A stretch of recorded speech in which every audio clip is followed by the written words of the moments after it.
हे सगळं बघत असेल तर आता माननीय अरविंदजी सावंत साहेबांनी सांगितलं की महाराष्ट्रात ठिकठिकाणी आंदोलनं चालू आहेत। बाकी वर्धापन दिन संघटना या विषयावर आपले नेते मान्य उद्धवजी ठाकरे साहेब बोलतील। मी त्या विषयात न जाता 59वा वर्धापन दिन आपण साजरा करत असताना निश्चित मागच्या काळात ज्या घटना घडल्या, काही लोक रोज जातात काही येतात, परंतु आपली संघटना ज्या पद्धतीनं काम करते की आपलं काम चालू आहे, येण्या जाण्याने संघटनेत फरक पडणे असं मी म्हणणार नाही, परंतु 59 वर्षाची संघटना याला 2-3 वर्षाचे लोक कधी संपवू शकणार नाही हे तुम्हाला 100% सांगतो। परंतु हे सांगत असताना आपल्यामध्ये आत्मविश्वास सगळ्यात महत्त्वाचा आहे, जनतेमध्ये जाणं सगळ्यात महत्त्वाचं आहे। आणि जनतेत जाणारे आज कोण असेल तर ती फक्त या महाराष्ट्रात उद्धवजी ठाकरे साहेबांच्या नेतृत्वाखालची शिवसेना आहे, लक्षात ठेवा। बाकीचे लोक कागदावर काही गोष्टी करत असतील, सांगत असतील की हा आमच्याकडे आला, कुत्त्याबरोबरचाही आमच्याकडे आला असे सांगत असतील।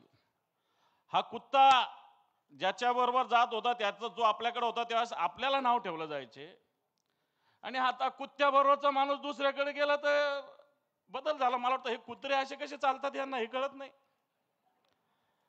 आणि मग अशी स्थिती असताना आम्ही मराठवाड्यामध्ये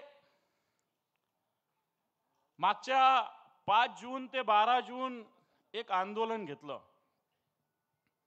त्याच्या आधी संभाजीनगरात जवळपास 35 दिवसाचं रेकॉर्डेड लागोपाठ 35 दिवसाचं आंदोलन एक शिवसेनेनं केलं होतं। त्याला माननीय आदित्यजी ठाकरे साहेब आले होते, आणि त्यानंतर संपूर्ण मराठवाडा व्यापी आंदोलन आम्ही 5 जून ते 12 जून असं 8 दिवसाचं आंदोलन केलं। आणि या आंदोलनाला नाव दिलं होतं क्या हुआ तेरा वादा। एका युवा सेनेच्या कार्यकर्त्यांनी त्याला दुसरं नाव दिलं, तुम तो धोखेबाज हो वादा करके, काहीतरी एक दुसरंच नाव दिलं। पण तो क्या हुआ तेरा वादा हा आंदोलनाचं नाव आम्ही दिलं, टॅगलाईन दिली। आणि संपूर्णपणे शेतकऱ्यांचं आंदोलन, संपूर्ण मराठवाड्यातले 8 जिल्हे 72 तालुक्यात आणि जवळपास 6000 गावापैकी साहेब आम्हाला त्याचा अभिमान आहे की आम्ही जवळपास 4100 गावात पोहोचलो। या निमित्तानं 4100 गावात याचं रेकॉर्ड आहे आमच्याकडं। आम्ही आंदोलन मराठवाड्यात सुरू केलं असताना सिंपल आंदोलन केली, छोटी छोटीशी आंदोलनं केली, परंतु ही शेतकऱ्याला भावली। आणि शेवटच्या टप्प्यात या आंदोलनात शेकडो नव्हे हजारो शेतकरी सहभागी झाले। साहेब आम्ही क्या हुआ तेरा वादा याच्यासाठी म्हटलं होतं की हे जे सरकार आलेलं आहे आत्ताचं, या सरकारने विधानसभेच्या निवडणुकीमध्ये एक संकल्प पत्र काढलं होतं, विशेषतः भारतीय जनता पार्टीने, आणि महायुतीनं मिळून एक 25 कलमी टॉप कार्यक्रम काढला होता। या 25 कलमातले फक्त 10 शेतकऱ्यांचे कलम घेऊन आम्ही हे आंदोलन उभा केलं आणि सरकारला विचारलं की हे जे 10 कलम हे तुम्ही कधी पूर्ण करणार, तुम्ही केलेले वायदे कधी पूर्ण करणार।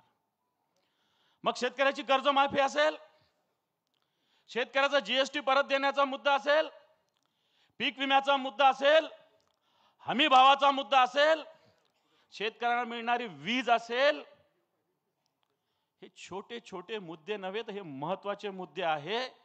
हे आम्ही घेऊन आंदोलन केलं, आणि आंदोलन उगाच केलं नाही, कारण उद्धवजींचं सरकार 2019 ला आलं होतं। त्यावेळेच्या प्रचारात माननीय उद्धवजी ठाकरे साहेबांनी शेतकऱ्याला कर्जमुक्तीचं आश्वासन दिलं होतं। उद्धवजी ठाकरे साहेब आश्वासन देत नाही तर वचन देतात, आणि सरकार आल्यानंतर पहिल्याच कॅबिनेटमध्ये 2 लाखाची कर्जमाफी फक्त एका थंबवर केली होती। फक्त एक अंगठा शेतकऱ्याला द्यावा लागला होता, आणि 2 लाखाची कर्जमाफी माननीय उद्धवजींच्या सरकारने केली होती। आणि मग जनतेला शेतकऱ्यांना वाटलं असेल की यावेळेस सुद्धा कर्जमाफी होईल, परंतु आपण ऐकलं असेल की ज्या पद्धतीनं अजितदादा पवार म्हटले की 31 मार्चच्या आत कर्ज फेडा, आणि म्हणे कर्ज माफीचं आश्वासन सरकार विसरलं. आम्ही या आंदोलनाच्या पहिल्या दिवशी तहसीलला निवेदन द्यायचं ठरलं होतं. 72 पैकी 68 तालुक्यात आम्ही निवेदन दिलं. दुसरे 2 दिवस आम्ही सत्ताधारी पक्षाचे आमदार असतील, खासदार असतील, मंत्री असेल यांच्या दारात जायचं ठरवलं होतं. व्यक्तिगतरित्या नाही, त्यांनी जिथं सांगाल तिथं, कार्यालय असेल त्यांचं तिथं, घर असेल तिथे. तर मराठवाड्यातले सगळे शिवसेनेचे पदाधिकारी, तिथला आमदार असेल सत्ताधारी पक्षाचा, खासदार असेल, मंत्री असेल, यांच्या घरी जाऊन आम्ही निवेदन दिलं. हे दुसरं आंदोलन. आणि त्याच्यानंतर जसं तालुका जिल्हा स्तरावरचे लोक असं मंत्री किंवा आमदाराच्या घरी जात होते, मराठवाड्यात असलेल्या 6-6.5 हजार गावापैकी जवळपास 4200-4300 गावामध्ये, प्रत्येक ग्रामसभेमध्ये, प्रत्येक ग्रामपंचायतीमध्ये शिवसैनिकांनी 4190 गावामध्ये निवेदन दिलं. खऱ्या अर्थानं संघटनेचं हा आंदोलन असताना आपली संघटना कुठपर्यंत पोहोचते हा पण सगळ्यात महत्वाचा मुद्दा असतो. आणि आम्ही या 72 तालुक्यातल्या जवळपास 4000 वर गावामध्ये शिवसेनेच्या शाखेनं प्रत्येक ठिकाणी पत्र दिलं. नंतर आम्ही तिसऱ्या टप्प्यामध्ये प्रत्येक तालुक्यात फक्त 15 ग्रामसभा, गावसभा, गाव बैठका घ्यायचं आम्ही ठरवलं होतं. फक्त 15. 1080 गाव बैठका मराठवाड्यात 3 दिवसामध्ये आम्ही घेतल्या साहेब. 3 दिवसात 1080 गाव बैठका घेतल्या. 1080, छोट्या असतील, मोठ्या असतील, 25 लोक असतील, नाही तर 50 लोक असतील, नाही तर 500 लोक असतील. त्याला लाज बाळगायची गरज नाही. जेवढे लोक असतील तिथे, सकाळी गेलं गावात तर जास्त लोक भेटतात, संध्याकाळी जास्त लोक भेटतात, दुपारी कमी भेटतात. जे काय असेल त्या पद्धतीनं आम्ही 1080 गावात गेलो. नंतरचा टप्पा आला तालुका स्तरावर मोर्चा. आम्ही ट्रॅक्टर आणि बैलगाडीचे मोर्चे 72 तालुक्यात, जवळपास 64 तालुक्यामध्ये ट्रॅक्टर मोर्चे निघाले आणि 6 तालुक्यामध्ये बैलगाड्याचे आम्ही मोर्चे काढले. 2 तालुक्यात आंदोलनं झाली नाही. थोडक्यात संघटनेचे आंदोलन 70 तालुक्यात पूर्णपणे झालं. आणि शेवटच्या टप्प्यात आम्ही जिल्हा स्तरावर चक्का जाम आंदोलन करायचं ठरवलं होतं. सगळ्या जिल्ह्यामध्ये अशा पद्धतीनं शेकडो नव्हे हजारो शिवसैनिकांमध्ये हे आंदोलन झालं. हिंगोली नांदेडचे संपर्क प्रमुख थोरात आहेत, ते आले होते नांदेड आणि हिंगोलीच्या आंदोलनाला.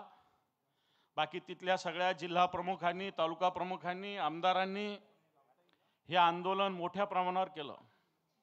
मी हे का सांगतोय, कारण अशा आंदोलनातून गाव पातळीच्या शिवसैनिकाला एक आंदोलन मिळालं.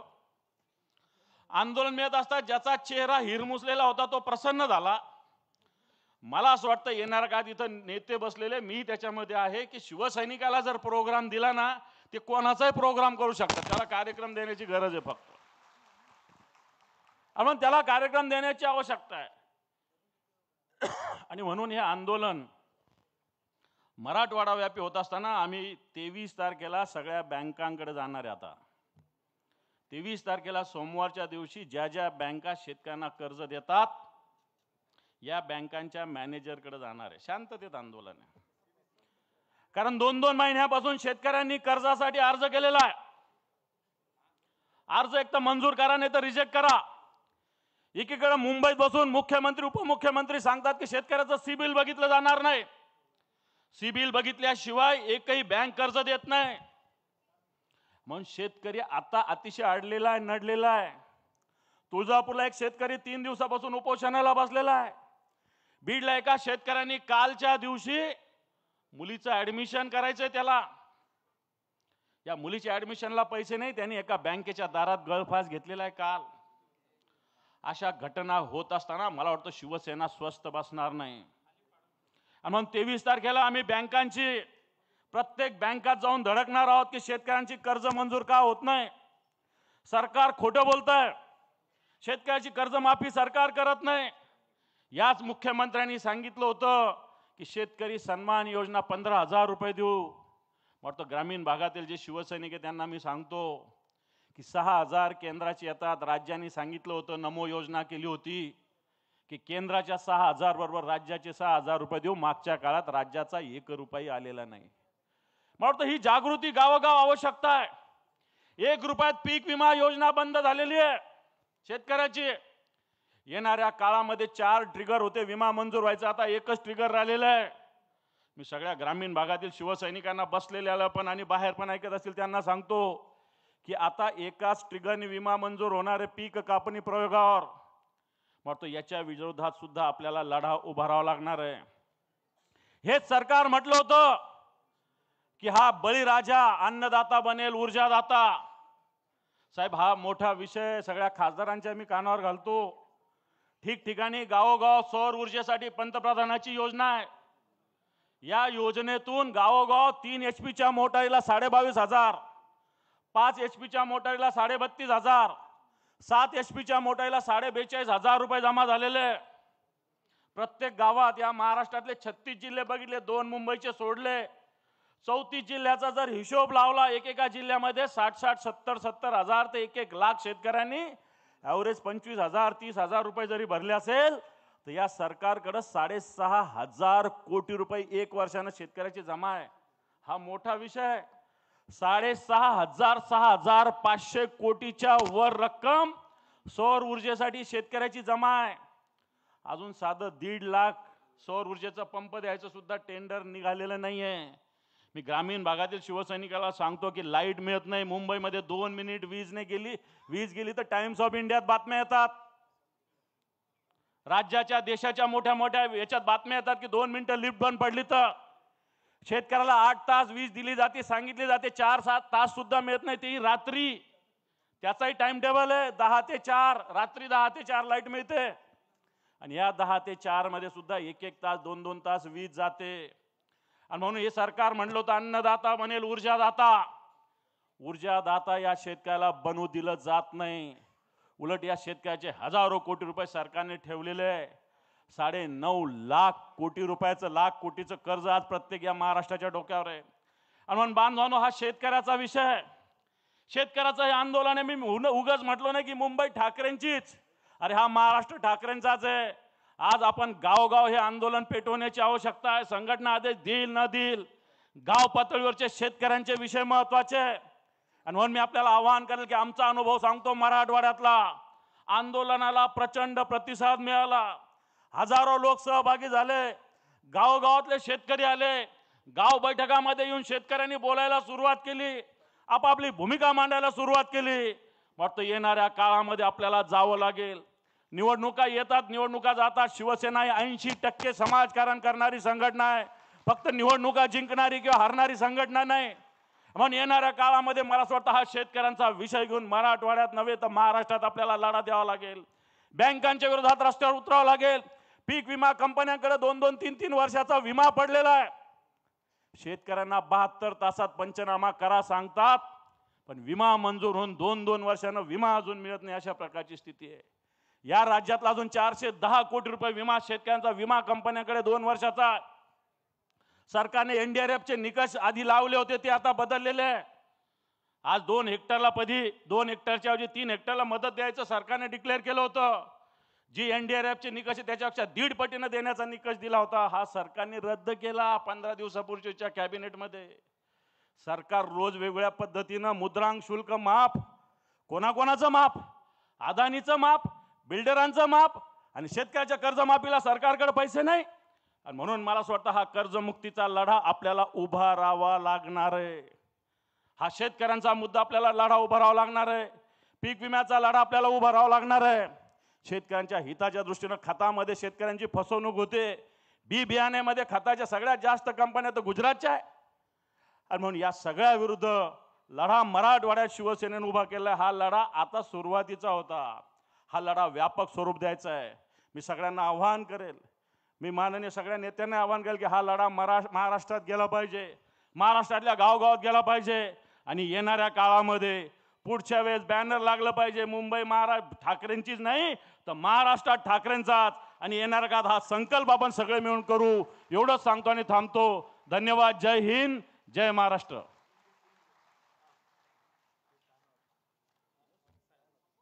धन्यवाद. व्यासपीठावर शिवसेनेचे सर्व ज्येष्ठ निष्ठावंत नेते आदरणीय सुभाष देसाई साहेब, संजय राऊत साहेब, दिवाकर रावते साहेब, अनंत गीते, चंद्रकांत खैरे, भास्कर जाधव, अनिल देसाई, विनायक राऊत, अनिल परब, राजन विचारे, अंबादास दानवे, मिलिंद नार्वेकर, सगळे सचिव, सूरज चव्हाण, साईनाथ दुर्गे, सुधीर साळवी, पराग डाके, सुप्रदा फातर्पेकर ही सगळी मान्यवर मंडळी व्यासपीठावर बसलेत. आणि आत्ता आपल्या समोर एक सादर केलं जाणार आहे. परेश दाभोळकर नावाचा एक कार्यक्रमाचा सूत्रसंचालक आहे.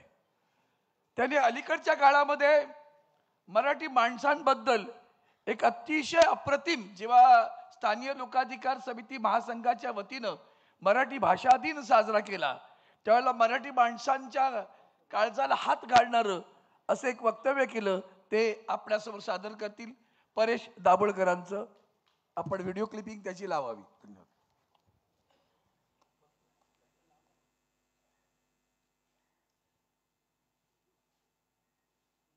मला थोडीशी विस्तृत ओळख.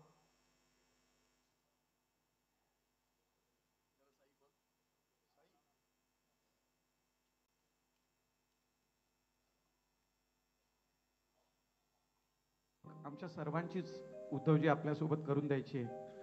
आणि तेवढ्याचसाठी सांगेन, मी मराठी माणूस आहे. होय उद्धवजी, मी मराठी माणूस आहे. बाळासाहेब गेल्यानंतर मनातून ज्याला पितृछत्र हरवलं असं वाटलं ना, मी तो मराठी माणूस आहे.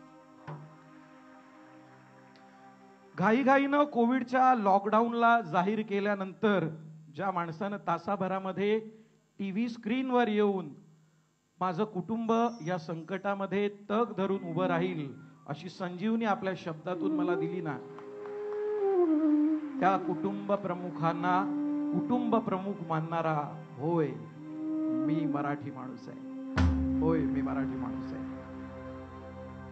तुमचं मुख्यमंत्री पद जेव्हा घोषित झालं ना उद्धवजी, तेव्हा ज्याच्या घरामध्ये दिवाळी साजरी झाली ना, आनंद झाला, रस्त्यावरती ज्यांनी फटाके वाजवले ना, तो मी मराठी माणूस आहे. जेव्हा कोविड काळ आला तेव्हा घरामध्ये कामधंदा नसल्यामुळे अन्न नव्हतं, पण तुमच्याच पक्षाच्या माध्यमातून जे किट आलं ते अन्न शिजवून, किंवा ज्याच्याकडे ती व्यवस्था नव्हती पण त्यातूनही जो शिवभोजन जेवून रात्री ढेकर देऊन तृप्तीनं झोपला ना, तो मी मराठी माणूस आहे. मुंबईत कितीही बिकट परिस्थिती आली तरी छातीचा कोट करून माझ्या कुटुंबासमोर उभा राहून माझ्या कुटुंबाचं संरक्षण शिवसेना करेल हा विचार करणारा मी मराठी माणूस आहे.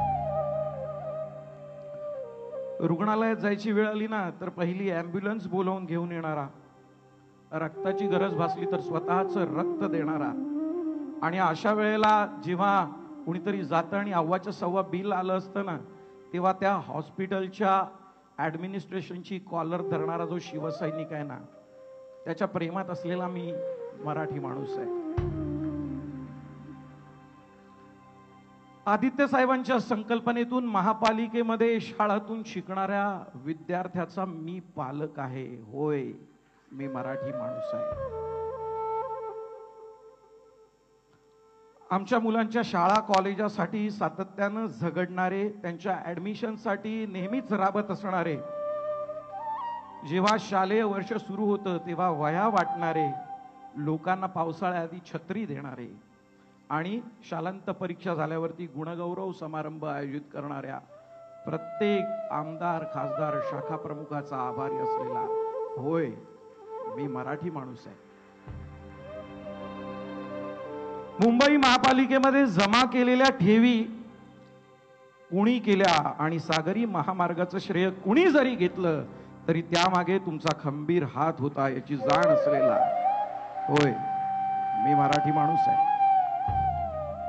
ज्याला नेहमीच आत्महत्येनंतर झाडाला टांगलं गेलेलं दाखवलं गेलं ना, त्याला संपूर्ण कर्ज माफी देऊन त्याच्या चेहऱ्यावरती तुम्ही आनंद आणलात.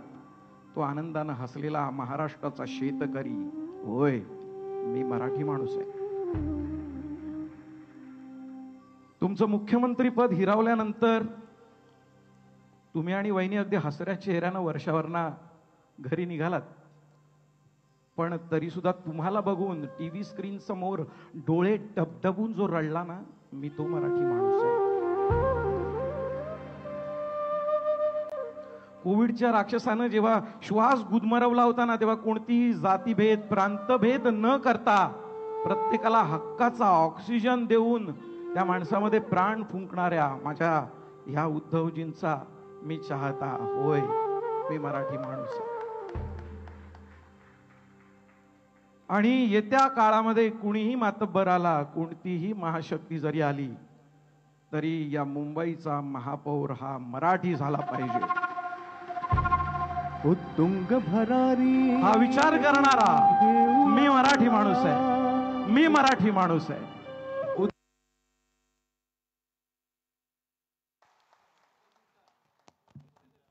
अंतर्मुख करायला लावणार तरीही चैतन्यमयी असं परेश दाभोळकरचं हे वक्तव्य आपल्या हृदयाचा ठाव घेणारं होतं.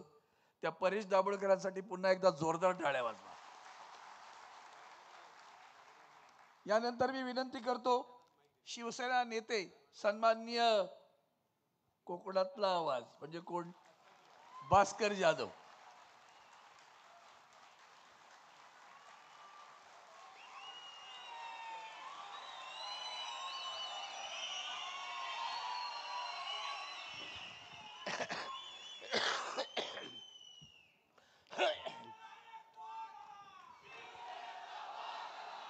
छत्रपती शिवराय, हिंदू हृदय सम्राट, शिवसेना प्रमुख माननीय बाळासाहेब ठाकरे, आपल्या पक्षाचे पक्षप्रमुख आणि महाराष्ट्र राज्याचे माजी मुख्यमंत्री आदरणीय उद्धवसाहेब ठाकरे, आपल्या शिवसेनेचे नेते आणि युवा सेना प्रमुख श्री आदित्यजी ठाकरे, व्यासपीठावर उपस्थित असलेले शिवसेनेचे ज्येष्ठ नेते आदरणीय देसाई साहेब, आदरणीय रावते साहेब, आदरणीय राऊत साहेब, गीते साहेब, खैरे साहेब आणि सर्वच मान्यवर मंडळी आणि मोठ्या संख्येनं उपस्थित असलेल्या सहकारी बांधवांनो, भगिनींनो आणि मित्रांनो, आपल्या पक्षाचा हा 59वा वर्धापन दिन आहे आणि त्यानिमित्तानं आपण सगळे लोक माझ्यासह आज आदरणीय उद्धवसाहेब आपल्याला नेमकं कोणतं मार्गदर्शन करणार, आपल्याला काय आदेश देणार, याच्याकडे माझंच नाही तर उभ्या देशाचं लक्ष लागून राहिलेलं आहे. गेल्या ह्या 4-2 महिन्यामध्ये देशामध्ये ज्या काही घटना घडलेल्या आहेत त्या घटनेसंदर्भामध्ये नक्कीच उद्धवसाहेब या ठिकाणी भाष्य करतील आणि त्यांनी केलंच पाहिजे. कारण शेवटी उद्धवसाहेबांचं भाषण, उद्धवसाहेबांचं भाष्य आणि सामना पेपरमध्ये राऊत साहेबांनी लिहिलेले अग्रलेख याच्यावर देशामधल्या विविध चॅनलवर त्या ठिकाणी चर्चा होतात. तो लेख म्हणजे शिवसेनेचं मत, शिवसेना पक्षप्रमुख यांचं मत, अशा अर्थानं त्या ठिकाणी प्रत्येक वाक्याचा आणि प्रत्येक शब्दाचा त्या ठिकाणी अर्थ आणि अर्थ त्या स्क्रीनवर दाखवला जातो आणि त्याच्यावर चर्चा संवाद होत असतात. बांधवांनो, भगिनींनो, गेल्या 2.5-3-4 वर्षामध्ये आपल्या शिवसेनेवर अनेक प्रकारची संकट आली. 35 वर्ष ज्यांच्याबरोबर मैत्री झाली, ज्यांचा महाराष्ट्रामध्ये नामोल्लेख सुद्धा नव्हता, लवलेख सुद्धा नव्हता, ते शिवसेनेच्या करंगळीला धरून केवळ महाराष्ट्राचे राज्यकर्ते झाले नाहीत तर देशाचे राज्यकर्ते झाले. देशाचे राज्यकर्ते झाल्यानंतर ज्या मित्रामुळं, ज्यांच्या विचारांमुळं, ज्यांनी पहिल्यांदा या देशामध्ये हिंदुत्वाची भूमिका मांडली, त्या शिवसेनेमुळं आज आपण देशाच्या तख्तावर बसलेलो आहोत, देशाच्या गादीवर बसलेलो आहोत.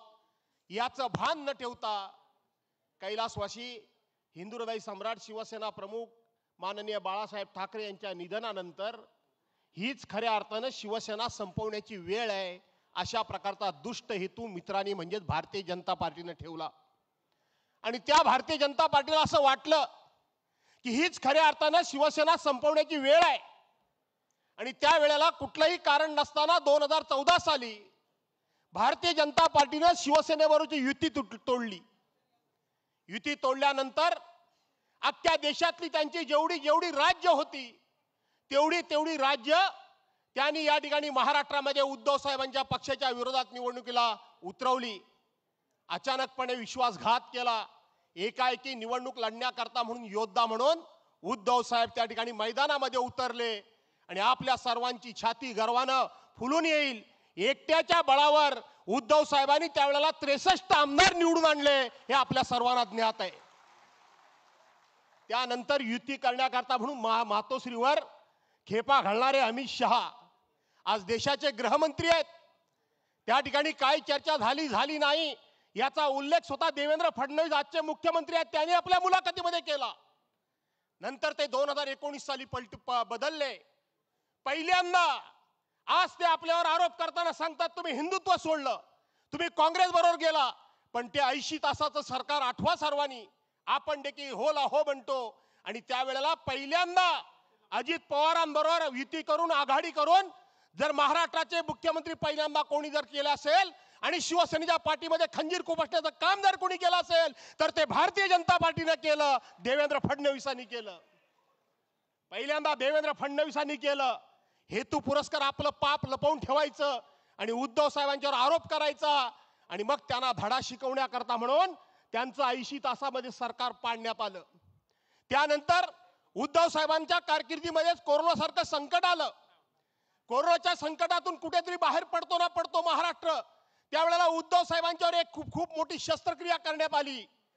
गेले 2.5-3 वर्ष तुम्ही बघा, चारी बाजूनं उद्धव साहेबांची शिवसेना संपवण्याचं काम सातत्यानं केलं जात आहे. उद्धव साहेबांच्या शिलेदारांच्यावर कोणावर ईडी, कोणावर सीबीआय, कोणावर SIT, कोणावर इन्कम टॅक्स, कोणावर पोलिसी चौकशी, अशा प्रकारच्या चौकशा लावून त्या ठिकाणी प्रत्येकाला नामोहरम करण्याचं काम हे सातत्याने गेले 2.5-3 वर्ष होतंय. काही लोक त्या ठिकाणी घाबरले आणि ते त्यांच्या जाऊन गोटामध्ये सामील झाले. पण आज इथं व्यासपीठावर राऊत साहेबांसारखा एक योद्धा समोर बसलेला आहे. त्यांनी परवांच्या दिवशी एक पुस्तक लिहिलं, नरकातला स्वर्गातला नरक, नरकातला स्वर्ग, अशा पद्धतीचं त्याने एक पुस्तक लिहिलं. मी आपल्याला कळकळीनं विनंती करणार आहे की आपण शिवसैनिकांनी ते प्रत्येकानं पुस्तक वाचलं पाहिजे आणि ते पुस्तक वाचल्यानंतर एक योद्धा सुद्धा त्यांना कसा भारी पडू शकतो त्याचं उत्तम उदाहरण म्हणजे ते पुस्तक आहे. दुसरं पुस्तक अनिल देशमुख माजी गृहमंत्री ज्यांच्यावर 100 कोटीचा आरोप केला गेला, त्यांनी सुद्धा त्या ठिकाणी diary of the home minister म्हणून एक पुस्तक लिहिलं. तेही पुस्तक आपण वाचलं पाहिजे. आणि 4 दिवसापूर्वी तुळशीदास भोईटेने लिहिलेलं पुस्तक त्याही प्रकाशन सोहळ्याला मला बोलवलं होतं. त्यांनी लिहिलं भाजपा जिंकली, उद्गार चिन्ह आहे. आणि त्यानंतर भाजपा कशी जिंकली म्हणून प्रश्न चिन्ह आहे. एका वेळेला 6 महिन्यामध्ये जी 3 पुस्तकं प्रसिद्ध झाली, ही पुस्तकं आपण शिवसैनिकांनी वाचली पाहिजे. आजचा लढा हा रस्त्यावरचा लढा जरूर आहे, परंतु आजची लढाई आहे ती सोशल मीडियाची आहे. आजची लढाई आहे ती बुद्धीची लढाई आहे आणि बुद्धीची लढाई ही आपल्याला बुद्धीनंच लढून जिंकावी लागणार आहे. आणि म्हणून अशा पद्धतीचं वाचन आणि अभ्यास आपण सर्वांनी केला पाहिजे. चारी बाजूने उद्धव साहेबांना घेरण्याचा प्रयत्न झाला, पण आपल्याला अभिमान वाटतो की सगळ्या बाजूने असा उद्धव साहेबांना त्या ठिकाणी नामोहरम करण्याचा प्रयत्न केला, त्यांना गुडघ्यावर आणण्याचा प्रयत्न केला, त्यांना खच्ची करण्याचा प्रयत्न केला, त्यांच्या कुटुंबापासून नाना तऱ्हेचे आरोप करून त्यांना नामोहरम करण्याचा प्रयत्न केला. पण आपल्या सर्वांना अभिमान वाटेल की या सगळ्या प्रकारामध्ये सगळे प्रकार केले, सगळ्या प्रकार अवलंबले, सगळ्या प्रकारची सगळी जेवढी शस्त्र अस्त्र असं ती वापरली. पण आपल्या सर्वांना अभिमान वाटेल की एक दिवस सुद्धा उद्धव साहेबांनी यांच्या समोर गुडघे तर टेकले नाहीत, पण साधा चेहरा सुद्धा त्या ठिकाणी पाडला नाही, चेहरा सुद्धा पाडला नाही. अनेक प्रकारच्या चौकशा, अनेक जण त्या ठिकाणी जे आपल्या पक्षामध्ये गेल्यानंतर स्वच्छ होतात, शुद्ध होतात, याची स्वतः उद्धव साहेब या ठिकाणी आलेले आहेत. आणि म्हणून आजच्या आपण सर्वांनी टाळ्याच्या गजरामध्ये स्वागत करावं. हिंदुराव सम्राट शिवसेना प्रमुख मान्य बाळासाहेब ठाकरे यांचा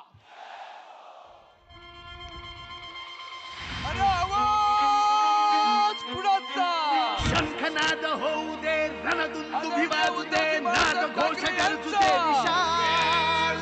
दुष्ट शक्ती जाळण्या, मार्ग स्पष्ट दावण्या, तुझी त्याचप्रमाणे शिवसेनेची मशाल शिवाजी महाराजांच्या प्रतिमेला त्यांनी पुष्पहार अर्पण करून अभिवादन करावं. यानंतर मी विनंती करतो आदरणीय सुभाष देसाई साहेबांना भारत मातेचं पूजन त्यांनी करावं. त्यानंतर सन्मान भारतरत्न डॉक्टर बाबासाहेब आंबेडकरांना संजय राऊत साहेबांनी अभिवादन करावं. माननीय प्रबोधनकार ठाकरे यांच्या प्रतिमेस दिवाकर रावते यांनी अभिवादन करावं. वंदनीय शिवसेना प्रमुखांच्या प्रतिमेस माननीय चंद्रकांतजी खैरे यांनी पुष्पहार अर्पण करावा आणि बाळासाहेबांच्या प्रतिमेस अनंत गीते यांनी त्यांना पुष्पहार अर्पण करून आपलं अभिवादन करावं.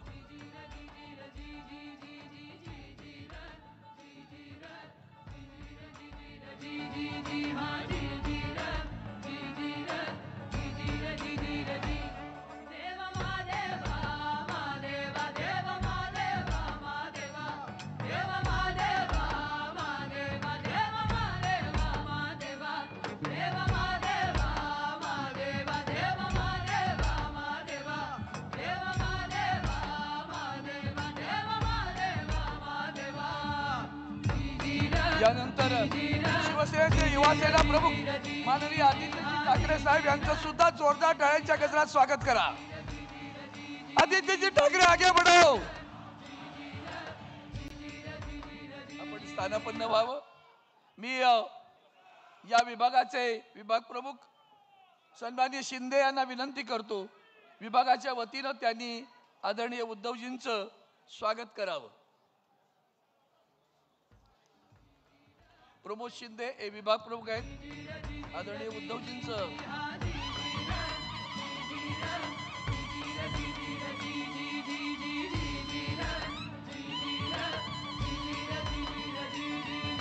युवासेना आणि शिवसेना सायन कोळीवाडा विधानसभेच्या वतीनं आदरणीय उद्धवजींना आणि आदित्यजींना आदरणीय उद्धवजी आणि आदित्यजींचे युवा सेनेच्या वतीने स्वागत होईल. त्यानंतर श्रीमती पद्मावती शिंदे मॅडम आमच्या विभाग संघटक आहेत. त्यांनी आदरणीय रश्मीताई वहिनींचं स्वागत करावं आणि परंपरेनुसार युवासेना विधानसभा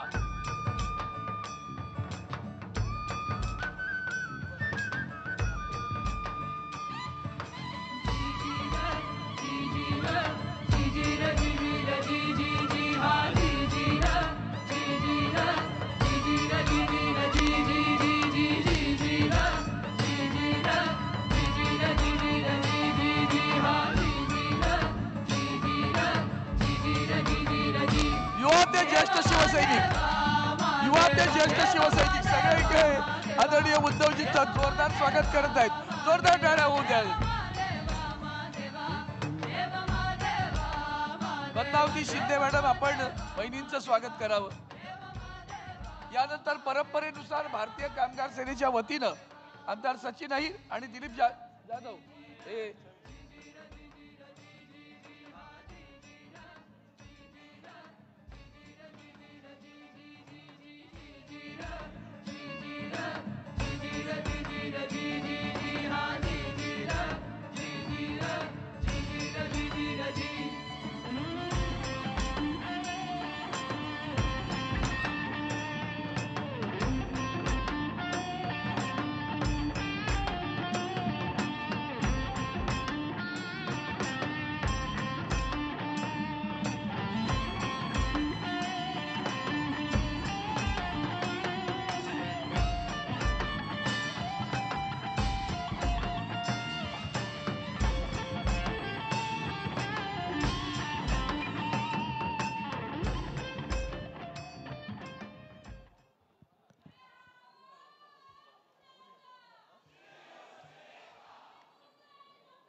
यानंतर या ज्वलंत जागृत अशा निष्ठावंत शिवसैनिकांना अभिप्रेत आहे.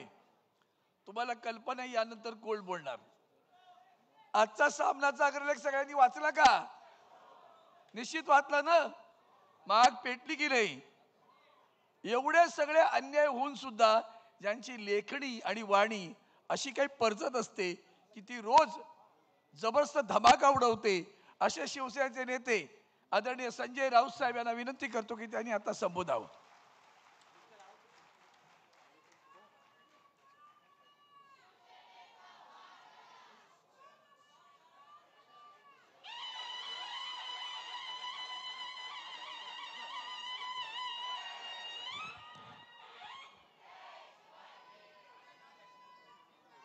हिंदू हृदय सम्राट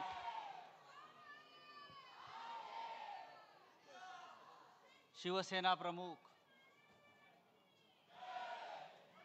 माननीय बाळासाहेब ठाकरे यांना अभिवादन करतो. या शिवसेनेचं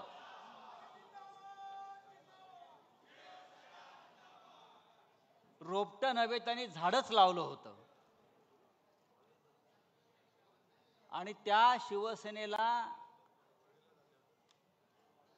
59 वर्ष आज होत आहेत. देशाच्या राजकारणातला हा एक चमत्कार आहे.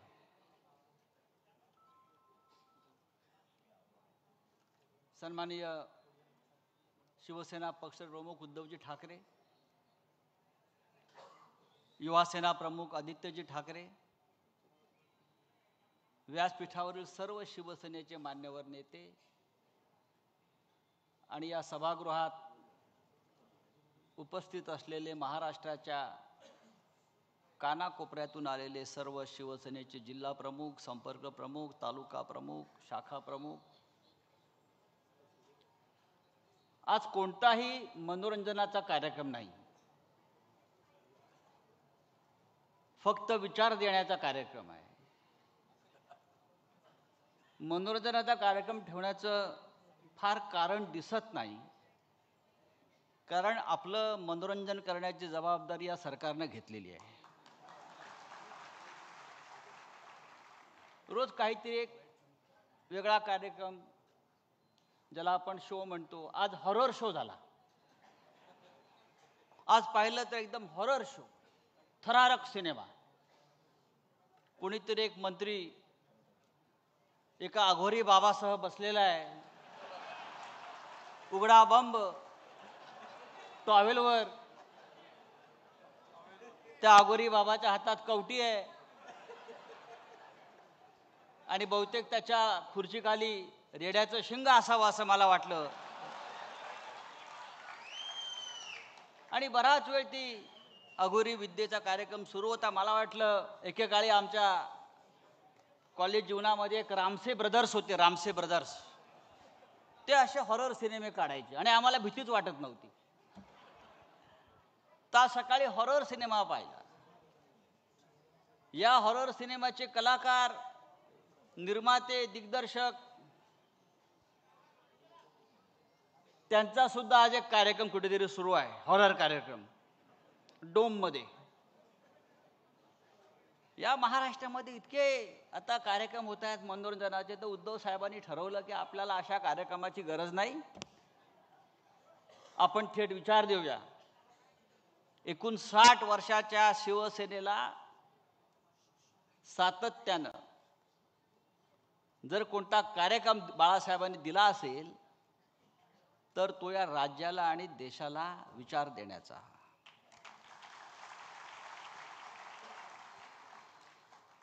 मगाशी अंबादास दानवे या राज्याचे विरोधी पक्षनेते यांनी मराठवाड्यामध्ये त्यांनी जो कार्यक्रम केला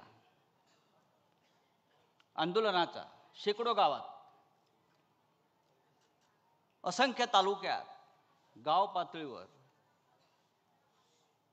क्या हुआ तेरा वादा, क्या हुआ ओ कसम ओ इरादा. खरं म्हणजे ह्या सिनेमाचं नाव फार इंटरेस्टिंग आहे शिवसैनिकांसाठी. इथून जाताना तो मंत्र म्हणून घेऊन गेला पाहिजे. त्या सिनेमाचं नाव आहे हम किसी से कम नहीं. इथे समोर बसलेले शेकडो शिवसैनिक त्यांनी आपल्या मनाशी एक आत्मविश्वास, एक निर्धार आणि एक जिद्द पक्की ठेवली पाहिजे की हम किसी से कम नहीं, शिवसेना किसी से कम नहीं. हिंदुहृदय सम्राट बाळासाहेब ठाकरे यांनी या शिवसेनेची स्थापना केलेली आहे. आज मुंबईत मगाशी आपण म्हणालात ते इकडे तिकडे होर्डिंग लागलेले आहेत. ज्यांचा जन्म 2 वर्षापूर्वी झाला, आपण बरोबर म्हणालात अंबादासजी, त्यांनाही वाटतं आपण 59 वर्षाचे झालो. आता या मुंबईमध्ये त्यांच्या पक्षाचा स्थापना सोहळा करणं हा मराठी माणसाचा अपमान आहे. त्यांचा स्थापना सोहळा सुरतला व्हायला पाहिजे.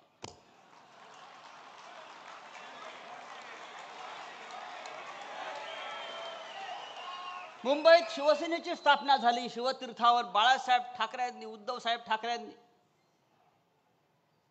तुमचा पक्ष स्थापन झाला गुजरातमध्ये आणि तुम्ही बाळासाहेब ठाकरेंचा फोटो कसा काय लावू शकता? तुमच्या पक्षाचे प्रमुख आहेत अमित शहा. तुमच्या पक्षाचे प्रमुख अमित शहा आहेत, तुम्ही अमित शहांचा फोटो लावा. वाटल्यास नरेंद्र मोदींचा लावा, आमची काही हरकत नाही. तुम्ही बाळासाहेब ठाकरेंचा फोटो 2 वर्षापूर्वी शिवसेनेची तुमच्या काय गटाची स्थापना झालेली आहे. तुमचा या पुढला कार्यक्रम मी त्यांना विनंती करतो किंवा देवेंद्रजींना विनंती करतो, तुम्ही भारतीय जनता पक्षानं त्यांचा पुढल्या कार्यक्रमाची स्पॉन्सरशिप करावी. सरदार वल्लभभाई पटेल खूप मोठे आहेत, त्याचं नरेंद्र मोदी स्टेडियम नाव केलं आहे आता, पण ते इथे करतात कार्यक्रम. पण या सभागृहामध्ये हजारो शिवसैनिक पदाधिकारी जमलेले आहेत. शिवसेना 59 वर्षाची झाली हा या देशातल्या राजकारणातला चमत्कारच आहे.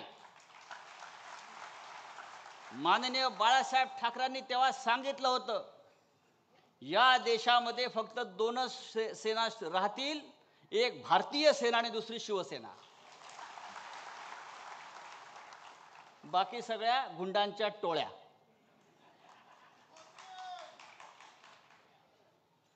एकूण 60 वर्षाची शिवसेना ही आजही विचारानं तरुण आहे. डोंगर कधी म्हातारा होत नाही आणि तुफानाचं वय मोजायचं नसतं, आणि वाघ कधी शरण जात नाही आणि वाघ कधी गवती खात नाही. आता हे जे स्वतःला वाघ समजणारे जे लोक आहेत ते अमित शहाचं गवत खात आहेत, मोदींचं गवत खात आहेत.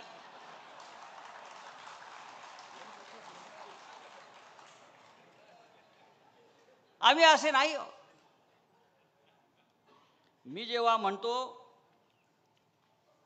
की शिवसेना या देशाच्या राजकारणातला सगळ्यात जुना पक्ष आहे, सगळ्यात जुना पक्ष कोणता असेल अनुभवी, तर हा रावते साहेब आपला बाळासाहेब ठाकरेंनी स्थापन केलेली शिवसेना. जेव्हा शिवसेना या महाराष्ट्रात गर्जना करत होती, लढाया लढत होती, संघर्ष करत होती मराठी माणसासाठी आणि हिंदुत्वासाठी, तेव्हा आजचे सगळे पक्ष हे पाळण्यामध्ये होते. भारतीय जनता पक्षाचा जन्म 1980 साली झालाय. राष्ट्रीय काँग्रेस ज्याला इंदिरा काँग्रेस जी होती, त्या काँग्रेसचा जन्म 1976 साली झाला. पवार साहेबांचा राष्ट्रवादी काँग्रेस 1999 साली जन्माला आली. बाकी सर्व पक्ष या देशातले हे शिवसेनेच्या स्थापनेनंतर जन्माला आले.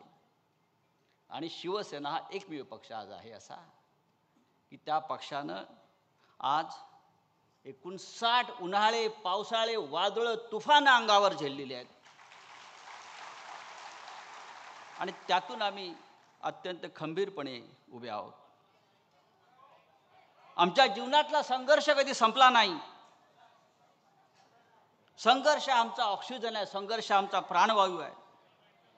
याचं कारण असं आहे, हा पक्ष भ्रष्टाचाराच्या आणि ठेकेदारांच्या पैशावर उभा राहिला नाही, तर शिवसैनिकांच्या रक्तावर, घामावर आणि संघर्षावर उभा राहिलेला आहे. गेल्या 4 वर्षात काय कमी संकट आली? पण असंख्य संकट आली गेल्या 59 वर्षात, 60 वर्षामध्ये. शिवसेना प्रमुखांच्या डोळ्यासमोर त्याने घडवलेली माणसं सोडून गेली. माननीय उद्धव साहेबांनी ज्याला मोठी मोठी पदं दिली ते सोडून गेले. माननीय बाळासाहेब असतील, माननीय उद्धवजी असतील. मी नेहमी सांगतो, आपण माकडांची माणसं केली. ठाकरेंनी माणसांची माकडं केली. त्या माणसांना माकडांची माणसं केली. त्या माणसांना सरदार सुद्धा आपणच बनवलं आणि त्या सरदाराने आमच्या पाठीमध्ये घाव घातलेले आहे. हे आम्ही सातत्याने पाहतो.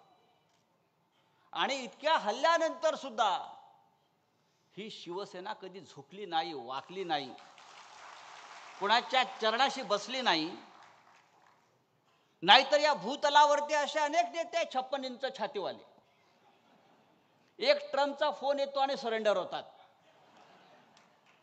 आमच्यावर सुद्धा, माननीय उद्धव साहेबांवर सुद्धा, आमच्या नेत्यांवर सुद्धा असे अनेक फोन, असे अनेक दबाव आमच्याकडे आले, पण आम्ही झुकलो नाही. सरेंडर होने का काम नरेंद्र और देवेंद्र का है, हमारा नहीं है. हम लड़ने वाले लोग हैं. या देशात काय चाललंय? भारतासारख्या महान देशात जो काश्मीर आपला एक महत्वाचा आमचं अंग आहे देशाचं, महाराष्ट्रासह देशातले असंख्य पर्यटक जातात पहलगावमध्ये. तिथे 4 अज्ञात लोक शस्त्र घेऊन येतात, बंदुका घेऊन येतात, धर्म विचारतात आणि धर्म विचारून आमच्या 26 माय भगिनींचं माथ्यावरचं कुंकू पुसतात, सिंदूर उजाड करतात. अख्ख्या देशामध्ये हलकल्लोळ माजतो, हाहाकार माजतो, आक्रोश होतो. पण त्या पहलगावच्या हल्ल्याला 2 महिने होऊन गेले तरी त्या 4 अतिरेक्यांचा शोध हे 56 इंचाचं सरकार घेऊ शकलं नाही. कुठे गेले ते 4 अतिरेकी? कुठे गेले ते 4 दहशतवादी? तुम्ही पाकिस्तानवरती बॉम्ब टाकलात, मिसाईल टाकलं, सगळं केलं, दाखवलं, मग माघार घेतली. पण मुख्य प्रश्न कायम आहे.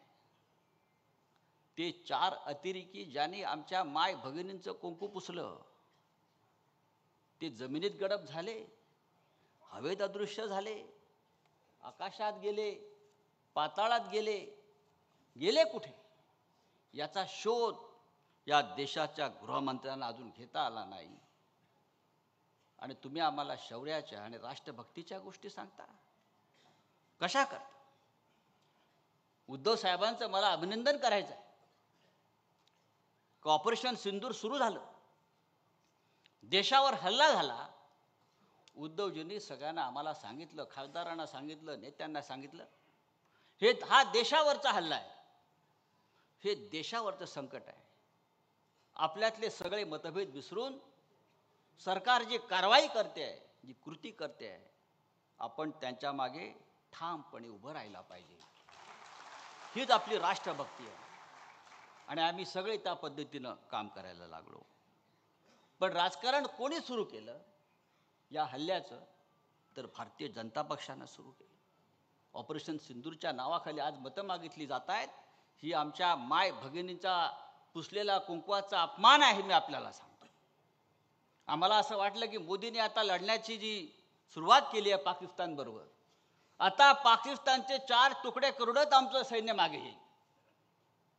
आता इस्लामाबाद, कराची, लाहोर, बलुचिस्तानवरती तिरंगा फडकवून आमचं सरकार मागे येईल.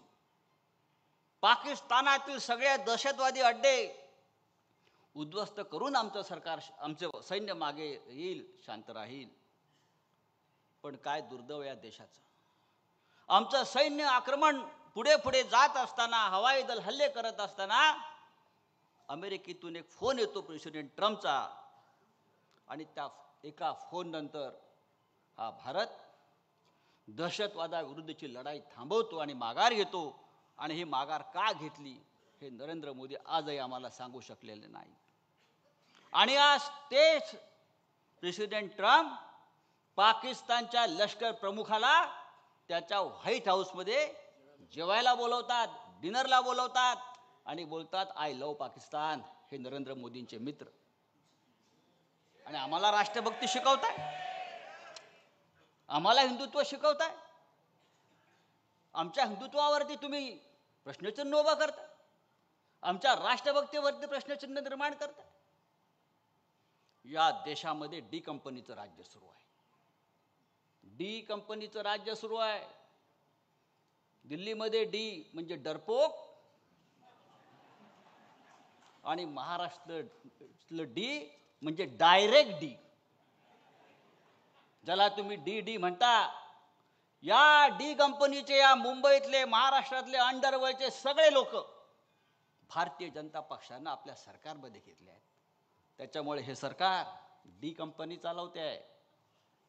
आणि मला असं वाटतं प्रत्येक शिवसैनिकानं मतदारांपर्यंत, लोकांपर्यंत हा अत्यंत महत्त्वाचा विषय जो आहे हा आपण घेऊन गेला पाहिजे. शिवसैनिक कधी खचणारा नाही. बाळासाहेब ठाकरेंनी जी आम्हाला प्रेरणा आणि ऊर्जा दिलेली आहे ती अशी कच खाणारी नाही आहे. आम्ही लढणारे लोक आहोत आणि आम्ही लढत राहू. आमचा नेता सन्माननीय उद्धव ठाकरे हा सुद्धा रणमैदानात उभा राहून सगळी आव्हानं झेलत आमच्याबरोबर लढतो हे लक्षात घ्या.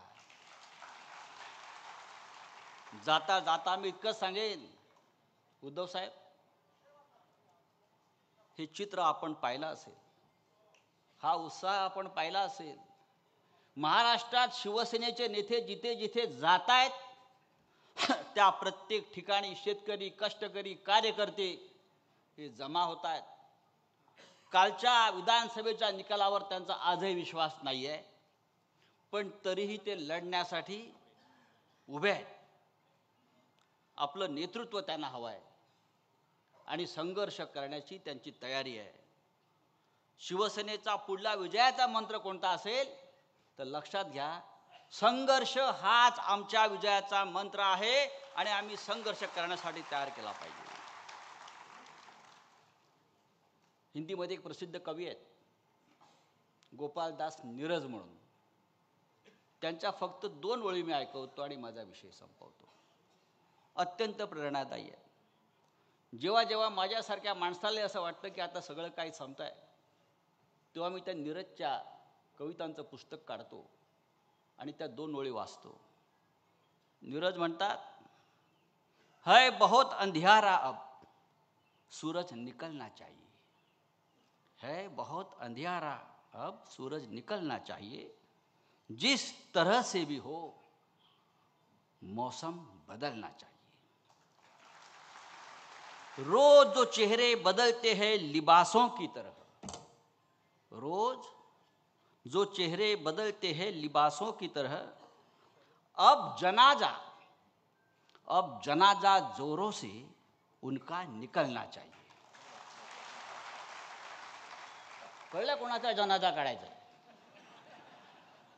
अब भी कुछ लोगों ने बेची नहीं है अपनी आत्मा, अब भी कुछ लोगों ने बेची नहीं अपनी आत्मा, ये पतन का सिलसिला कुछ और चलना चाहिए.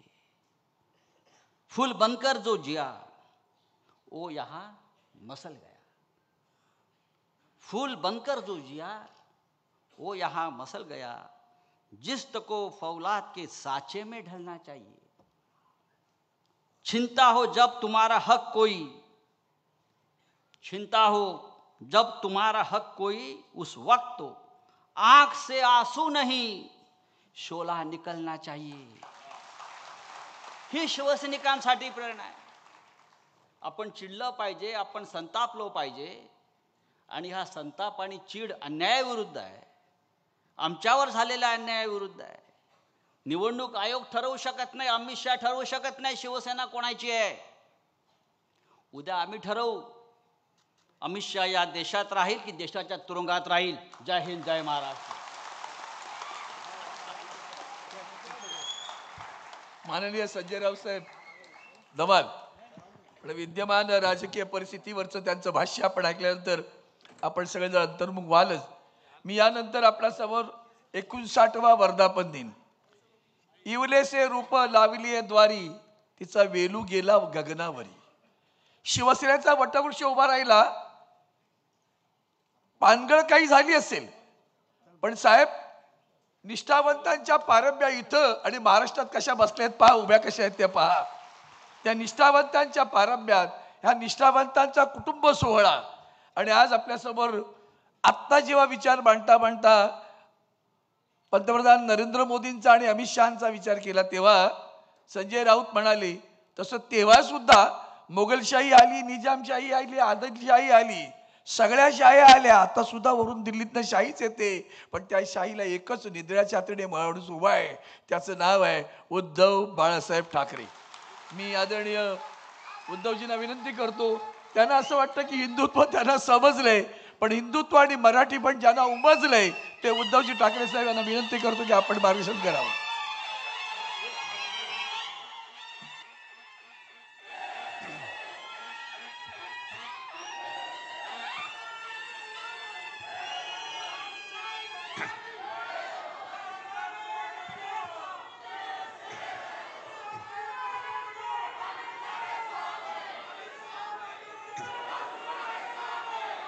जमलेल्या माझ्या तमाम हिंदू बांधवांनो, भगिनींनो आणि मातांनो,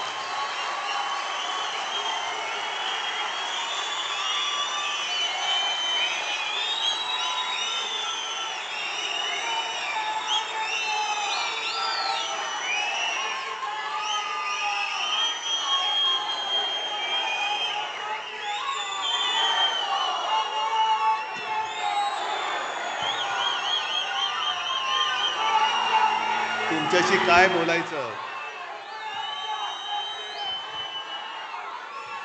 हा मला प्रश्न पडलाय. आणि हे जे काही चित्र आहे, हे वातावरण आहे,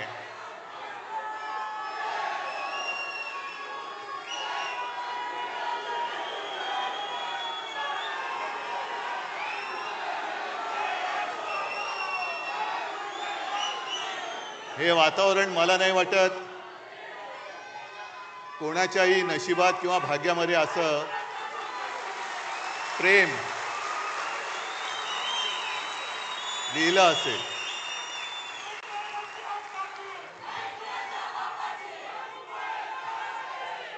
अर्थात ही माझी पुण्याई नाही, ही माझ्या पूर्वजांची पुण्याई आणि तुमच्या सगळ्यांचं आतोनात प्रेम. मला वाटतं मी आता यापुढे भाषण केलं नाही आणि नुसतं आता तुम्ही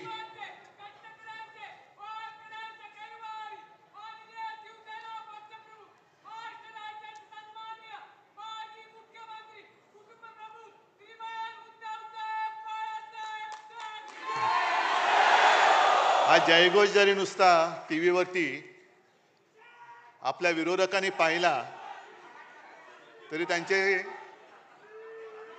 नॅपकिनसह सगळे कपडे ओले होतील.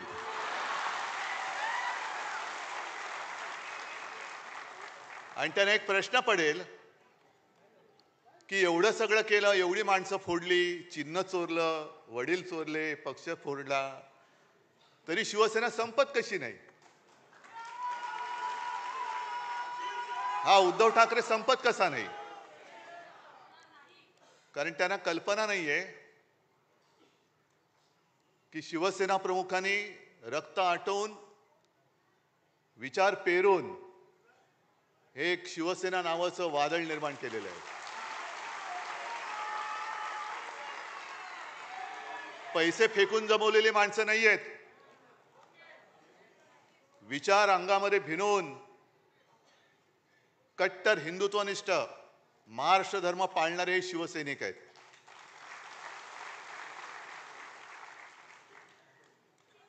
आणि मी पहिल्या प्रथम तुम्हाला सगळ्यांना वर्धापन दिनाच्या शुभेच्छा देतो. 59 वर्ष झाली हे हा जल्लोष पाहून कोणाचा विश्वास बसणार नाही. कारण शिवसेना आज सुद्धा तरुणच आहे आणि नेहमी शिवसेना ही तरुणच राहणार आहे. जो उल्लेख संजय राऊत आपण केला, पहिला मेळावा हा शिवतीर्थावरती झाला होता. प्रचंड शिवाजी पार्क भरलं होतं. म्हणजे आता जे काय म्हणजे पैसा फेको तमाशा देखो असं आता होणार आहे तिकडे, चोरांचा बाजार. तसं तेव्हा काहीच नव्हतं. म्हणजे तुम्हाला सगळ्यांना कल्पना आहे की काही जणांनी शिवसेना प्रमुखांना सांगितलेलं की एकदम शिवाजी पार्कात सभा घेण्याचा मूर्खपणा करू नका. पहिला एक हॉल घ्या, मग एक मैदान घ्या, मग हळूहळू टप्प्याने शिवाजी पार्क. शिवसेना प्रमुख म्हणाले काय व्हायचं ते होईल, एकतरी लोक तरी वेडे नाही तर मी तरी वेडा. दोघंही वेडे ठरले नाहीत आणि शिवाजी पार्क तुडुंब भरून ओसंडून वाहत होतं. माझे आजोबा व्यासपीठावरती होते, शिवसेना प्रमुख होते आणि मी माझ्या माच्या मांडीवरती समोर मैदानात बसलो होतो मांडी घालून. म्हणजे आज ज्यांना काही दाढी फुटल्या आणि दाढी खाजवत आहेत ते कुठे असतील मला कल्पना नाही.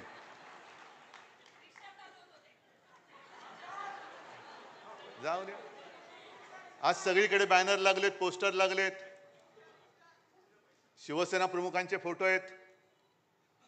मला खरंच कीव येते की जे आपला बाप बदलतात आणि राजकारणात ज्यांना पोरं होत नाहीत, मी राजकारणात म्हणतोय, अशी लोक जेव्हा आपल्या घराणेशाहीवरती टीका करतात तेव्हा मला त्यांची कीव येते. अरे तुला होत नाही राजकारणात पोरं, आम्हाला आम्ही काय करू, घे आमच्याकडे आहेत, घ्यायची तर घे. किती पाहिजेत? कारण भारतीय जनता पक्ष असाच आहे.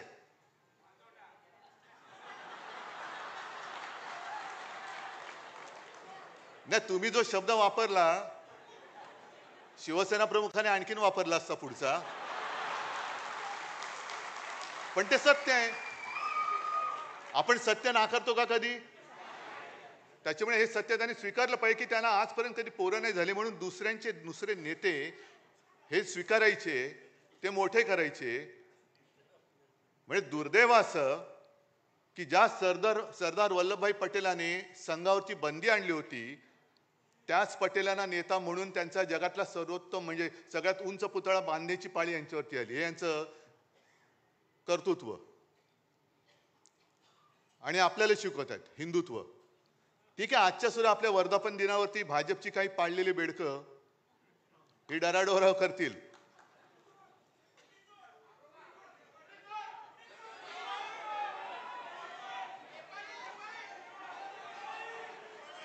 मी आणखीन काय बोलण्याची गरज आहे त्याच्यावर?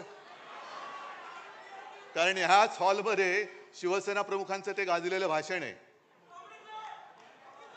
तर ती आठवण झाली तरी पुरे.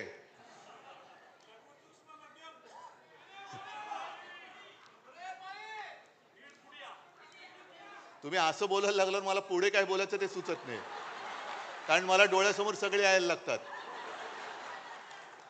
तर ही सगळी पाळीव बेडकं ही यायला लागतील, बोंबलतील. पण या चोरांना खरंच मी तर म्हणेन लाज लज्जा शरम काही त्यांनी ठेवलेली नाहीये. नॅपकिन आहे तो सुद्धा काय ठेवला ते कळत नाही. असा हा भाजपा, म्हणजे ज्याचा उल्लेख माझ्या मते आधी पण भास्करराव तुम्ही बोलत होता, अंबादासनी केला असेल, संजय राऊतांनी तर केलाच.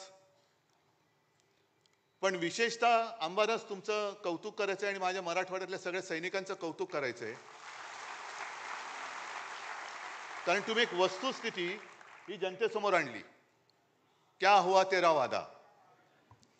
म्हणजे आतापर्यंत त्यांनी जे काही वादे केले होते ते कसे फसवे होते ते त्यांनी छान पद्धतीने पूर्ण मराठवाड्यामध्ये जनतेपर्यंत पोहोचवलं.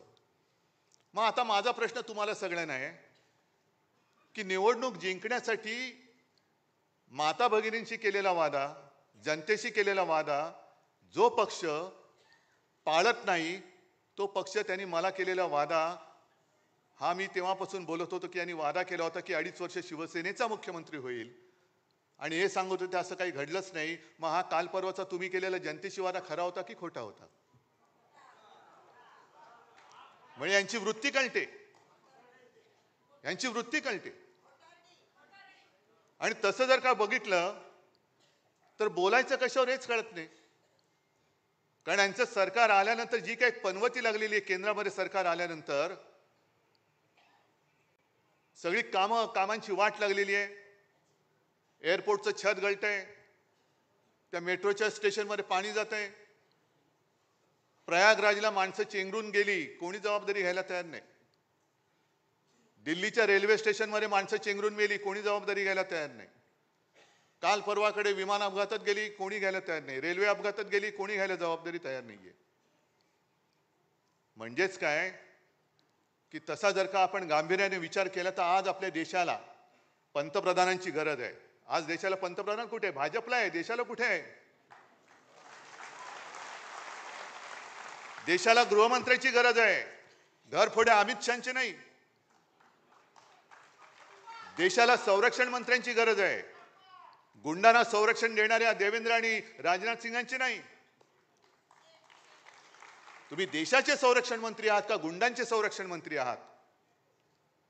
तुम्ही देशाचे गृहमंत्री आहात की तुमच्या पक्षाचे घरफोडे मंत्री आहात? आणि मोदीजींना सुद्धा मला विचारायचंय, मी आता जास्त कठोर शब्दात बोलणं देशाच्या पंतप्रधानांना बरोबर नाहीये, पण जेव्हा आम्ही इंडिया आघाडी म्हणून तुमच्या समोर पर्याय उभे राहिलो तेव्हा तुम्हाला लाज वाटली नाही आमची इंडियन मुजाहिद्दीन बरोबर तुलना करायला?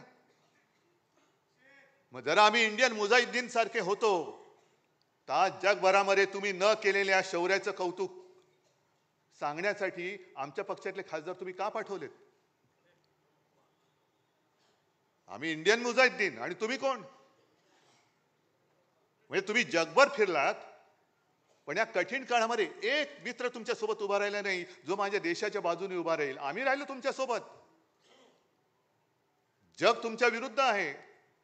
देशातले मित्र तुम्ही तोडून टाकताय, मित्र संपवून टाकता आहात.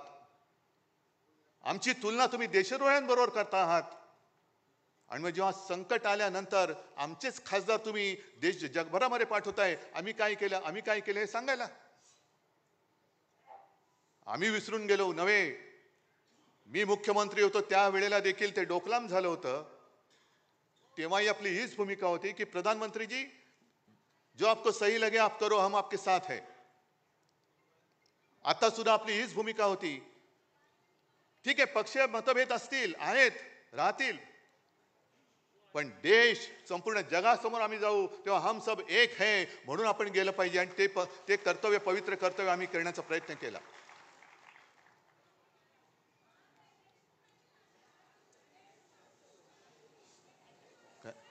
नाही ठीक आहे, जरा थांब. हे पवित्र कर्तव्य आम्ही केलं. आणि दुसरं त्यांनी जे काय केलं, यांना नावं बरी सुचतात. ऑपरेशन सिंदूर, घरोघरी जाऊन हे सिंदूर वाटणार होते. कोण वाटणार सिंदूर? हे सगळे भ्रष्ट गुंड. हे माझ्या माता भगिनींना जाऊन तो पवित्र सिंदूर वाटणार. म्हणजे ज्यांना जोड्याने हाणलं पाहिजे असे भ्रष्ट भाजपवाले माझ्या माता भगिनींना जाऊन सिंदूर वाटणार आणि ते काय सिंदूर त्यांच्याकडनं घेणार असं वाटलं त्यांना. आम्ही जेव्हा हिंदुत्वाची व्याख्या करतो तेव्हा शिवसेना प्रमुखांनी आम्हाला सांगितलंय की माझं हिंदुत्व म्हणजे राष्ट्रीयत्व आहे. आम्ही हिंदू धर्म मानतोच आहोतच, पण त्याच बरोबरीने राष्ट्र धर्म सुद्धा पाळणारे आम्ही कट्टर देशाभिमानी हिंदू आहोत. हा देश जो आपला मानतो, या देशासाठी जो मरायला तयार आहे तो आमचा आहे. जातपात धर्म त्याचा आम्ही नंतर बघू, पण हा देश जो आपला मानतो आणि या देशासाठी तो वाटेल ती कुर्बानी द्यायला तयार आहे, तो कोणी असला तरी तो आमचा आहे. मग मला मोदींना विचारायचं आहे,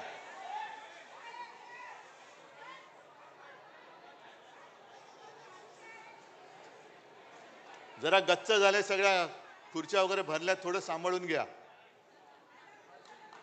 जरा सांभाळून घ्या. मग मला भाजपला विचारायचंय की ही आमची हिंदुत्वाची व्याख्या आहे म्हटल्यानंतर नेमकं तुमचं हिंदुत्व आहे तरी काय? तुमचं हिंदुत्व आहे तरी काय? जो शेंदूर तुम्ही वाटणार होतात, जरा शांत राहा ना थोडं. जायचं असेल बाहेर तर त्यांना जाऊ दे, नाही तर बसा शांत.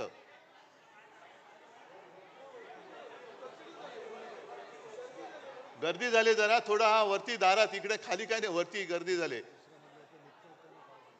त्यांना आत यायलाच जागा नाहीये.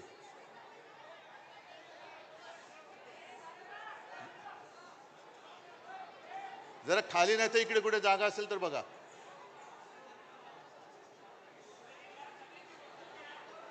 बरं ठीक आहे, चला, ते वरती सांभाळतात सगळ्यांना, आपण आपलं सांभाळू इकडे.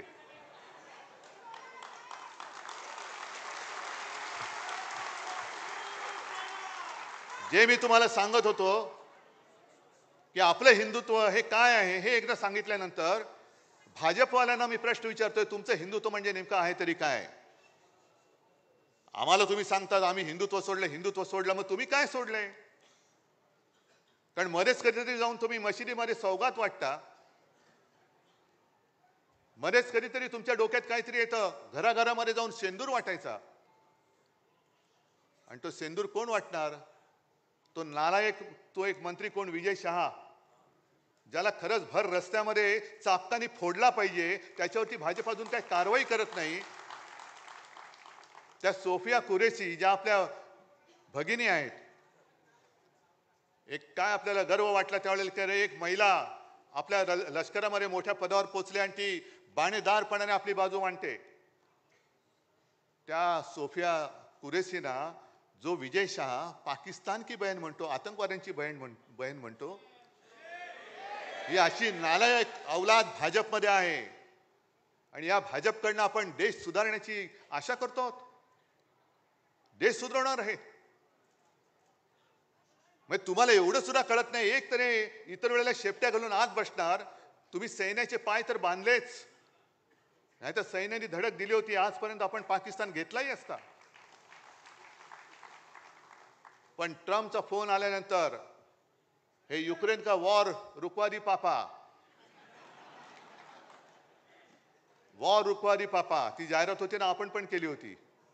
पण ट्रम्पचा फोन आल्यानंतर यांचा आवाजच गेला.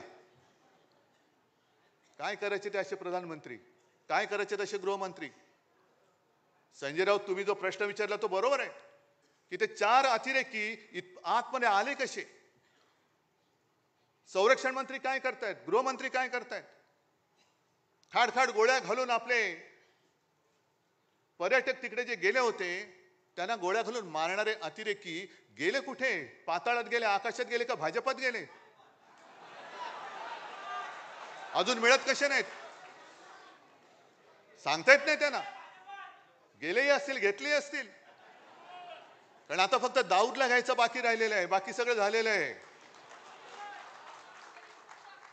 आणि जसं आपण सदस्य नोंदणी करतो, कुठे करतो आपण? घरोघरी जातो, आपल्या शाखेमध्ये करतो, काही ठिकाणी पब्लिक प्लेस असतात तिकडे करतो, बरोबर ना? पण मला आता कोणीतरी सांगितलं की भाजपने आता नवीन सुरू केले, जेलच्या तुरुंगाच्या दरवाजाच्या बाहेर त्यांनी स्टॉल टाकलेत. इथे येतो का तिथे जातो. म्हणजे काय, किती लोकांना बदनाम करायचं, आयुष्यातून उठवायचं, भ्रष्टाचारी म्हणून बोंबाबोंब करायची, संपूर्ण कुटुंबाला बदनाम करायचं, मग त्याच्या मागे SIT लावायची. आता बघू ना, ज्या ज्या गोष्टी या भाजपवाल्यांनी तेव्हा अगदी देवेंद्र फडणवीसांनी सांगितलं होतं, SIT लावू, हे लावू, ते लावू, मग SITची काय तुमची ST झाली सगळ्यांनी घेऊन जाणारी? आता बघूया. म्हणजे सगळ्यांना बोंबलून, भ्रष्ट म्हणून बोंबलून टाकायचं, बदनाम करायचं. 70,000 कोटीचा घोटाळा आलं का छे छे छे छे छे, पाय धुवून त्यांचं पाणी पितायत. सिंचन घोटाळा ना, म्हणून पाणी पितायत. अशी संपूर्णपणे या देशाची वाट लावली यांनी. आणि आता शिवसेना संपवायचं स्वप्न बघतायत. अरे तुम्ही किती स्वप्न बघा, शिवसेना तुम्हाला संपवून, तुमच्या सगळ्या भ्रष्टाचारांना खतम करून, तुमच्या छाताडावरती नाही भगवला तर शिवसेना म्हणून नाव नाही सांगणार. फक्त एक गोष्ट लक्षात ठेवा की आपल्याला आता भांडून चालणार नाही. आपल्याला म्हणजे आपल्यात नाही, पण भाजपची जी काही एक नीती आहे, त्यांनी विधानसभेच्या वेळेला एक ती नारा दिला होता, बटेंगे तो कटेंगे. आपल्याला वाटलं होतं हिंदू मुसलमान तर केलंच, पण आता मुंबईमध्ये विशेषतः हिंदूंमध्ये मारामाऱ्या लावायच्या. मग हिंदी सक्तीची करायची. मग हिंदी सक्तीची झाली, म्हणजे ज्या हिंदी भाषिकांना आपण 92-93 साली वाचवलं होतं तेच आपल्यापासून दूर तोडायचे. हिंदी सक्ती तर होऊ देणारच नाही. करायची असेल हिम्मत तर देवेंद्र करून बघा. हिंदीचं आमचं काही वैर नाहीये, पण सक्ती कशासाठी करता? हिंदी सक्तीची करायची असेल तर तामिळनाडूमध्ये जाऊन बघा ना, नुसतं तुम्ही उच्चार करून बघा काय करतात ते. अजून तुम्ही हिंदी सक्तीची गुजरातमध्ये केली की नाही मला कल्पना नाही. मग गुजरातमध्ये करा ना, तिकडे जाऊन बसा, तिकडे ते काय सू करे छे.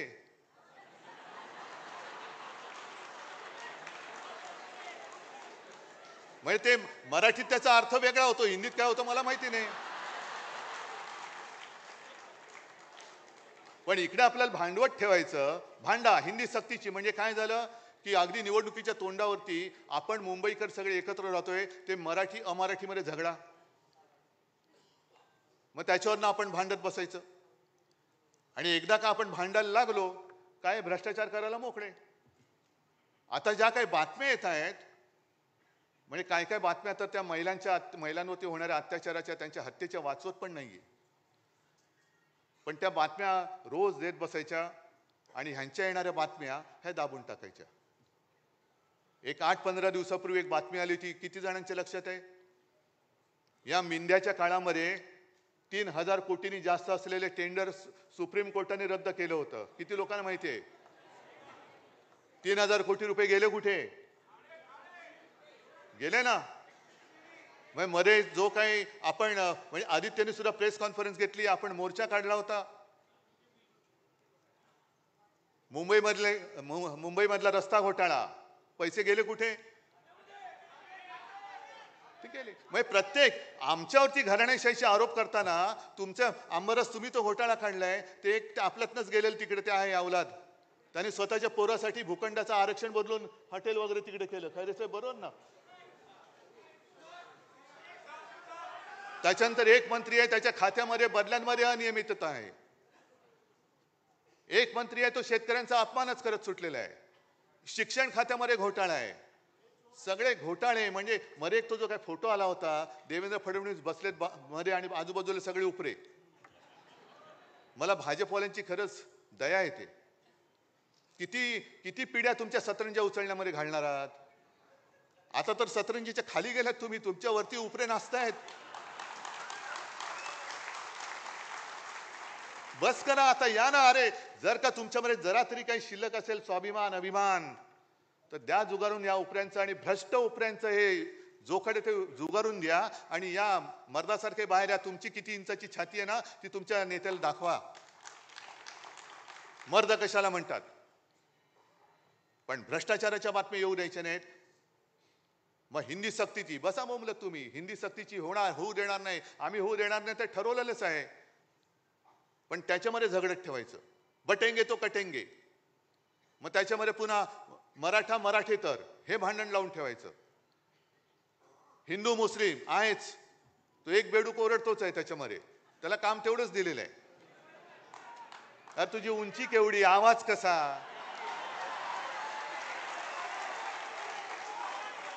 म्हणजे उंची पेंग्विनची, चाल बदकाची, आवाज कोंबडीचा.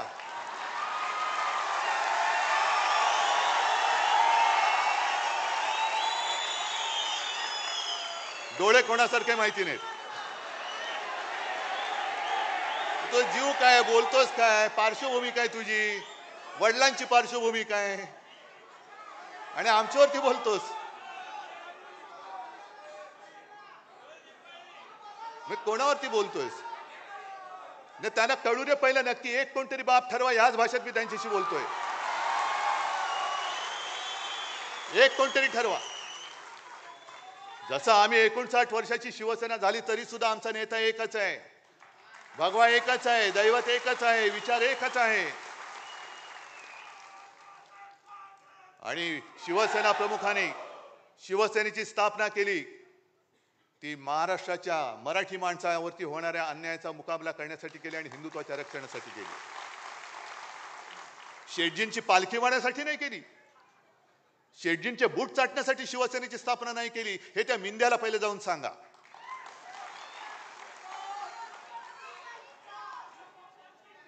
हे एवढे गद्दारीने फसफसून टाकलेले आहे. मला आता ही चिंता वाटायला लागली.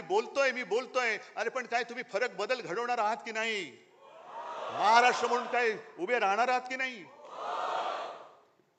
प्रश्न कोणाला मुख्यमंत्र्यांना किंवा भाजपला विचारणार आहात की नाही? पण रोज काहीतरी घडतंय आणि जाऊ दे ना, आपलं काय जातंय, कशाला आपलं काय जातंय.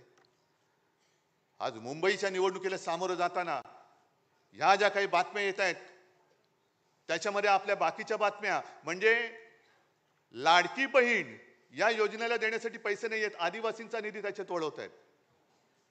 एसटीला पैसे द्यायला पैसे नाही आहेत, पण धारावीमध्ये अदानीला मुद्रांक शुल्क माफ केले. कुठून आणले पैसे, का माफ केले त्याचे पैसे? अदानीला सगळं काही माफ. अदानीला जागा फुकट, स्टॅम्प ड्युटी फुकट. आणि जो मी केला होता, मी म्हणतो मी म्हणजे आपण सगळे 500 फुटापर्यंतचा मालमत्ता कर यांनी सर्वसामान्यांवरती मालमत्ता कर लादला. येत्या काही दिवसामध्ये कचरा कर लादणार, ज्याच्यावरती आदित्यने आवाज उठवल्यानंतर तो स्थगित केला, रद्द नाही केला, स्थगित केला. म्हणजे देवनाथचं जे काही डम्पिंग ग्राउंड आहे ते सुद्धा अदानीला देत आहेत आणि तो कचरा काढायचा पैसा हा मुंबईकरांकडनं घेणार. म्हणजे अदानीला सगळं फुकट देऊन टाकतायत, पिलतायत सामान्य माणसाला आणि पुन्हा आपल्यात लढाई करून अदानी मोकाट सुटलाय. ही लढाई केवळ उद्धव ठाकरेची नाहीये, शिवसेनेची नाहीये. ही 1960 साली ज्या मराठी माणसांनी बलिदान देऊन रक्त सांडून ही मुंबई आपल्याला मिळवून दिली, त्या रक्ताची शपथ घेऊन ही मुंबई आम्ही आमच्यापासून तोडू देणार नाही, मुंबईचं महत्व खतम करू देणार नाही. म्हणून जर आपण उभे राहिलो तरी मुंबई वाचेल. आहेत आता बातम्या सगळीकडे चालू आहेत. काय होणार, कसलं नाही होणार, का होणार की नाही होणार कळेल ना. जे यांच्या मनात आहे आणि राज्याच्या मनात आहे तेच मी करेन.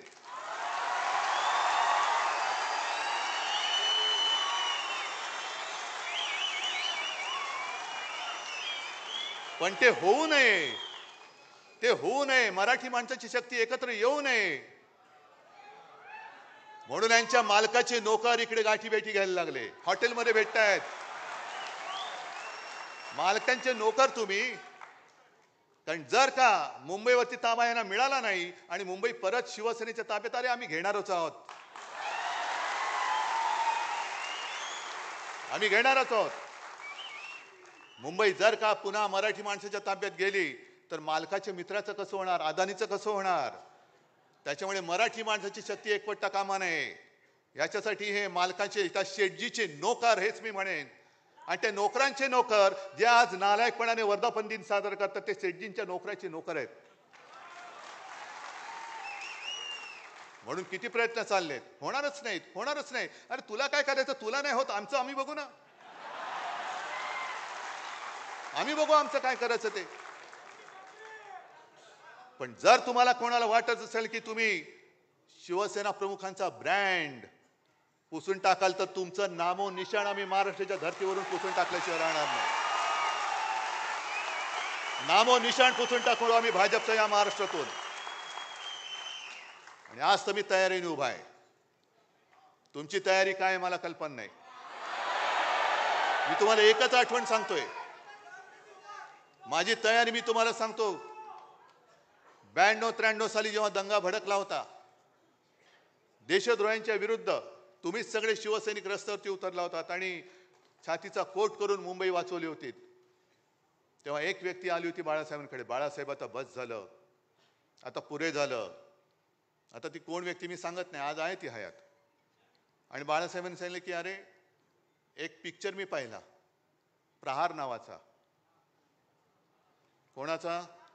नाना पाटेकर. किती जणांनी पाहिलाय? आहे ना.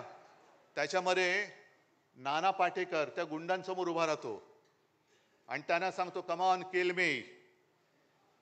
तसं आम्ही या गद्दारांच्या समोर उभा आहे आणि सांगतोय त्यांना आम्ही कमॉन किल मी.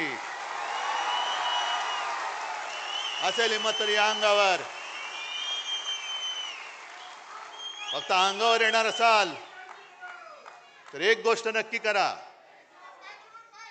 अमिताभ बच्चनचा तो पिक्चर होता ना, ॲम्ब्युलन्स घेऊन यायचा, तसा अंगावर माझ्या येणार असेल तर ॲम्ब्युलन्स घेऊन यायची. कारण येताना सरळ याल, जाताना आडवे होऊन जाल. सगळ्यांना धन्यवाद. जय हिंद, जय महाराष्ट्र.